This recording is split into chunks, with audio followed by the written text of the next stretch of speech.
আসসালামু আলাইকুম। সবার আগে বাছাই করা 10টি আন্তর্জাতিক খবর জানিয়ে দেব। প্রথমেই থাকছে শিরোনাম। তবে তার আগে অনুরোধ থাকবে ভিডিওটিতে একটি লাইক দিবেন।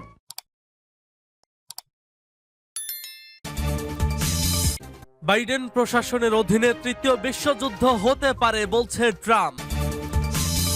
এরপর জানিয়ে দিব আল-আকসা মসজিদে ইসরায়েলি হামলার জের, হামাসের অবস্থানে ইসরায়েলি বিমান হামলা, গাজা থেকে রকেট দিয়ে জবাব।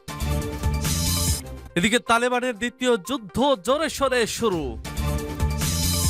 জানিয়ে দিব আল-আকসা ইসরায়েলি পুলিশের তাণ্ডব, 400 মুসল্লি আটক। এবং জানিয়ে দিব আবারও পরমাণু অস্ত্র পরীক্ষা করতে পারে উত্তর কোরিয়া বলছে যুক্তরাষ্ট্র। সর্বশেষ জানিয়ে দেব ইউক্রেন যুদ্ধে দ্রুত অবসানে চীনকে সম্পৃক্ত করতে চান বাইডেন ও ম্যাক্রো। শুনছিলেন সংবাদ শিরোনাম, এখন বিস্তারিত। তবে তার আগে অনুরোধ থাকবে ভিডিওটিতে একটি লাইক এবং কমেন্টস করে জানিয়ে দিন আজকের এই ভিডিও সম্পর্কে আপনার মূল্যবান মতামত। আর হ্যাঁ বন্ধুরা, অবশ্যই ঝটপট করে এই ভিডিওটি আপনার বন্ধুদের মাঝে শেয়ার করে ছড়িয়ে দিন আর জানিয়ে দিন আপনি কোন জেলা থেকে বা কোথা থেকে আমাদের সংবাদ শুনছেন এবং দেখছেন। বাইডেন প্রশাসনের অধীনে তৃতীয় বিশ্বযুদ্ধ হতে পারে ঘোষণা ট্রাম্পের। সাবেক মার্কিন প্রেসিডেন্ট ডোনাল্ড ট্রাম্প সতর্ক করে বলেছেন জো বাইডেন প্রশাসনের অধীনে সম্ভবত তৃতীয় পরমাণু বিশ্বযুদ্ধের মুখোমুখি হতে পারে বিশ্ব।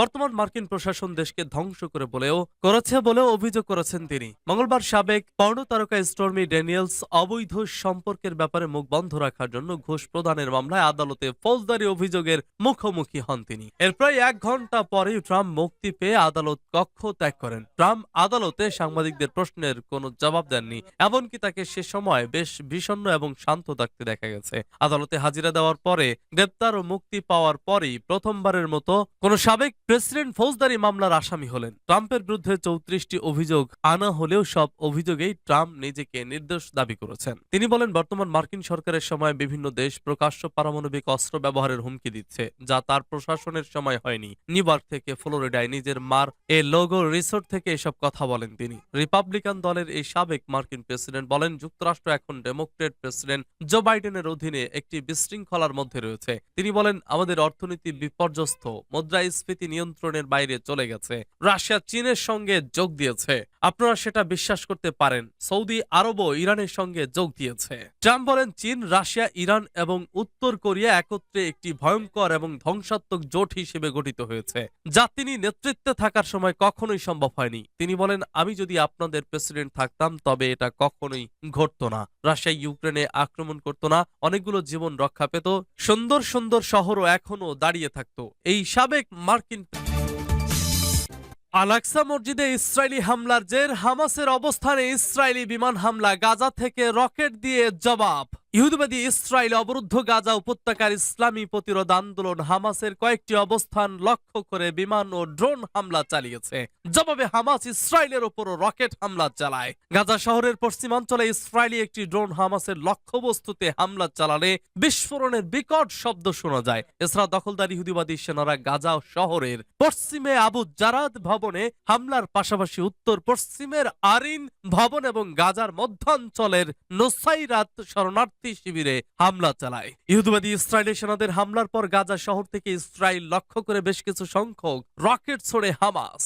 এক বিবৃতিতে ইসরায়েলি দখলদার বাহিনীর মুখপাত্র নিশ্চিত করেছে যে গাজা থেকে 2 দফায় ইসরায়েল লক্ষ্য করে 9টি রকেট ছোড়া হয়। এরই মধ্যে ইসরায়েলের ক্ষেপণাস্ত্র প্রতিরক্ষা ব্যবস্থা আয়রন ডোম মাত্র 4টি রকেট ভূপাতিত করতে সক্ষম হয়েছে। হামাসের একটি রকেট ইসরায়েলের একটি কারখানায় আঘাত আনে, তবে এ নিয়ে বিস্তারিত খবর পাওয়া যায়নি। ইসরায়েলের ইয়াদিওথ আহরোনথ পত্রিকা বলছে হামাসের রকেট হামলার জবাবে ইসরায়েল বড় কোনো প্রতিক্রিয়া দেখায়নি। এদিকে ইসরায়েলের যুদ্ধ বিমান গাজার উপর হামলা চালাতে গেলে হামাস ওই বিমান লক্ষ্য করে ভূমি থেকে আকাশে নিক্ষেপযোগ্য ক্ষেপণাস্ত্র ছোড়ে। গতকাল পবিত্র আল-আকসা মসজিদে ইসরায়েলি সেনাদের হামলার ঘটনায় দুই পক্ষের মধ্যে উত্তেজনা ছড়িয়ে পড়ে এবং তারই ধারাবাহিকতায় ইসরায়েল বিমান হামলা এবং হামাস রকেট হামলা চালায়। সূত্র পার্টস টুডে।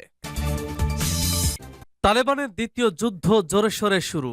আফগানিস্তানে তালেবান মহাশক্তিধর সামরিক জোট ন্যাটোর বিরুদ্ধে যুদ্ধ শেষ করেছে 2021 সালের আগস্টে। 2 বছর না পেরোতেই নতুন করে আরেক শক্তির সামনে তাদের দাঁড়াতে হচ্ছে অস্ত্র হাতে। এবারের প্রতিপক্ষ ইসলামিক স্টেট খোরাসান, সংক্ষেপে যে সংগঠনকে সবাই চেনে, আইএস খোরাসান বা আইকে নামে কেবল প্রান্তিক প্রদেশগুলোতে নয়, খোদ কাবুলে প্রতিদিন চোরাগোপ্তা গোলাগুলি চলছে।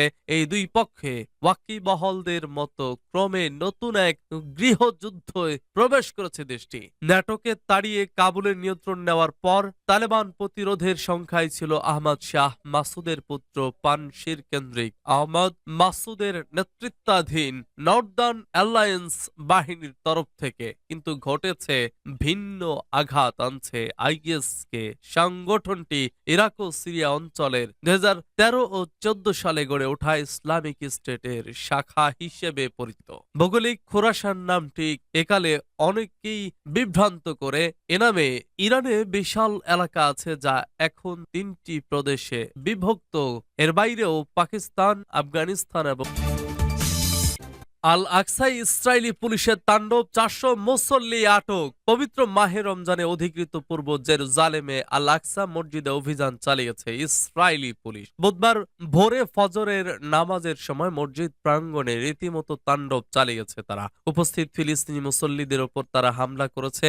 এতে অন্তত 12 জন মুসল্লি আহত হয়েছেন। আটক করা হয়েছে 400 মুসল্লিকে। ফিলিস্তিনি কর্মকর্তাদের বরাত দিয়ে আল জাজিরা জানিয়েছে, বুধবার ভোরে হঠাৎই আল আকসা মসজিদে অভিযান চালায় ইসরায়েলি বাহিনী। প্রত্যক্ষদর্শীরা জানিয়েছেন, ফজরের নামাজের অংশ নেওয়া মুসল্লিদের ওপর স্টান গ্রেনেড ও টিয়ার গ্যাস ছড়ে তারা। লাঠি ও রাইফেল দিয়েও পিটিয়েছে পুলিশ। ফিলিস্তিনি রেড ক্রিসেন্ট জানিয়েছে, এই ঘটনায় 12 জন আহত হয়েছেন। তাদের মধ্যে 3 জনকে হাসপাতালে পাঠানো হয়েছে। এছাড়া মসজিদের ভেতর থেকে অন্তত 400 জন মুসল্লিকে আটক করা হয়েছে। তাদেরকে অধিকৃত পূর্ব জেরুজালেমের আতারতের একটি থানায় রাখা হয়েছে।